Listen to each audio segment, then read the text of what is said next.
दोस्तों, कहा जाता है कि चरित्र का निर्माण या एक कैरेक्टर का निर्माण हमारे पैदा होने के बाद शुरू होता है।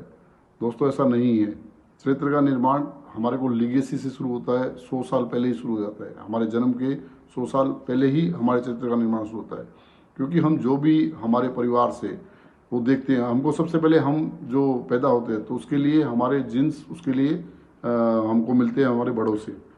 जैसा हमारे मेरे परदादा है, उन्होंने जो किया उससे कुछ प्लस माइनस मेरे दादा ने किया होगा, उससे फिर कुछ थोड़ा प्लस माइनस मेरे पिताजी ने किया, फिर उसका ही प्रारूप के तौर पे मैं रहूँगा और वैसा ही कुछ मेरे बेटे से या बेटी से वो चीज़ें होगी। ये संसार का नियम है।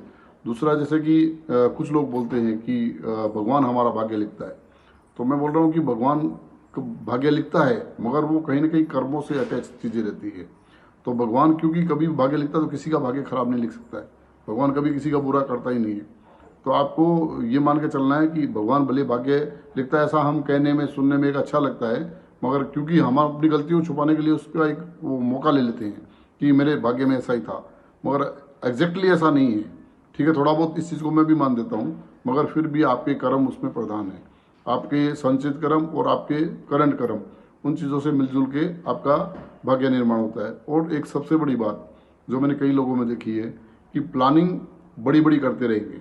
आप जब भी देखो उनसे बात करो, वो अरबों खरबों की, करोड़ों की, लाखों की बातें करेंगे, मगर एग्जीक्यूशन के तौर पे मैं ऐसा करूँगा, फिर ये हो जाएगा, फिर ये हो जाएगा, माने सिर्फ प्लान, मगर एग्जीक्यूशन के नाम पे जीरो।